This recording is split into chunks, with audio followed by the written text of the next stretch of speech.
चला मंडळी, आज आपल्याला बनवायचा आहे गाजरचा हलवा. त्याच्यासाठी ना मी 4 गाजर आहे ना मस्त किसून घेतले. आता गॅसवर एक कढई ठेवायची. त्याच्यामध्ये आपल्याला आहे ना, मी दाखवते ह्या चमच्याने, आपल्याला आहे ना 2 चमचे ना साजूक तूप टाकून घ्यायचे.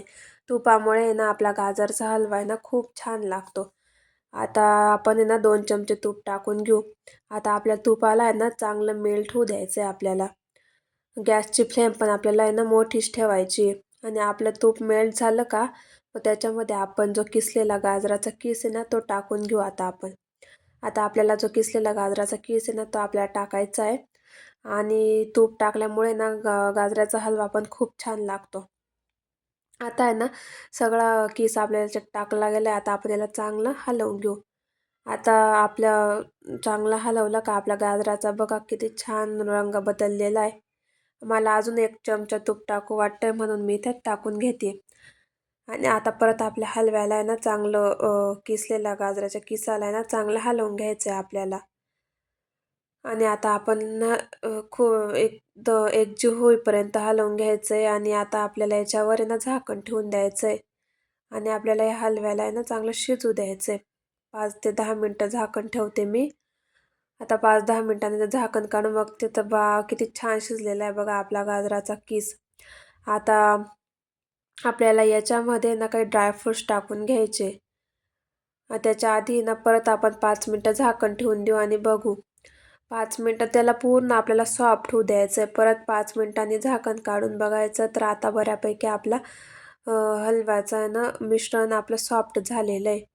आता याला परत आहे ना आपल्याला सतत हलवत राहायचं. ही प्रोसेस ना खूप हळूवार करायची. आता मी तुम्हाला काही ड्रायफ्रूट्स दाखवते. त्याच्यासाठी मी घेतले 10 ते 12 काजू बारीक तुकडे करून.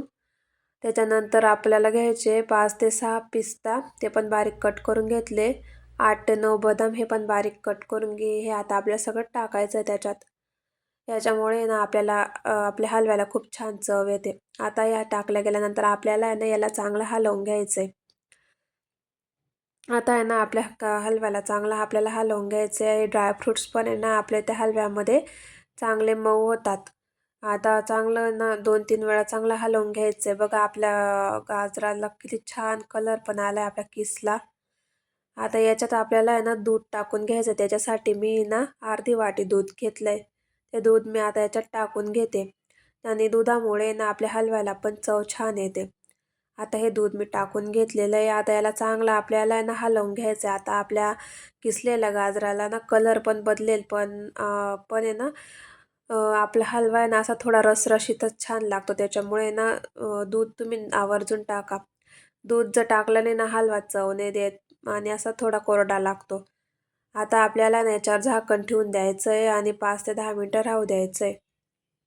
आता 5 ते 10 मिनटं आपण याला राहू देऊ. 5 ते 10 मिनटं राहू द्यायचं आहे. आता आपण आहे ना झाकण काढून बघू.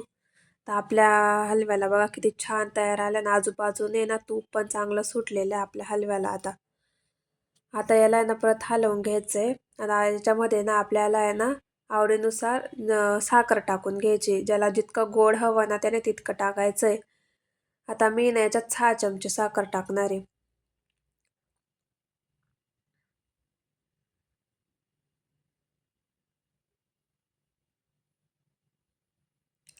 आता याला चांगलं हलवून घेऊ आपण. आता ही साखर आहे ना पूर्ण आपल्याला त्या हलव्यामध्ये ना पूर्ण एकत्र हे मिश्रण तयार करून घ्यायचं आहे. आणि चांगलं आहे ना तूप सुटेपर्यंत आपल्याला याला आहे ना परतवून घ्यायचं आहे. आता याच्यावर आहे ना आपल्याला झाकण ठेवून द्यायचं परत. आणि परत आहे ना आपल्या हलव्याला 5 ते 10 मिनटासाठी राहू द्यायचं आहे. आता आपल्या हलव्याला आहे ना आपण एकजीवपर्यंत होईपर्यंत आपण ना परतवून घेऊ. बघा आपल्या हलव्याला किती छान कलर पण आला आणि किती रसरशीत झालेला आहे. मेन म्हणजे आपला हलवा एकदम रसरशीत दिसतोय.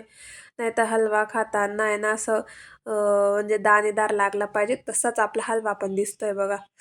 माझ्या गाजरचा कलर थोडासा फिकट होता, त्याच्यामुळे तो हलवा थोडासा ऑरेंज दिसतोय. तर झाकण ठेवलंय मी. आता परत झाकण काढून बघू तर बघा आपला हलवा किती छान तयार झालाय. त्याला आजूबाजूने तूप पण किती छान सुटलेलं आहे. ही रेसिपी ना तुम्ही नक्की ट्राय करा, खूप छान लागते. आणि ड्रायफ्रूट्स वगैरे जास्त टाकलं असं वाटतं की आपण आहे ना बाहेरून हलवा विकत आणलाय. आणि जर माझी रेसिपी आवडली असेल ना तर चॅनलला सबस्क्राईब करा, लाईक करा. धन्यवाद. भेटू पुन्हा. बाय.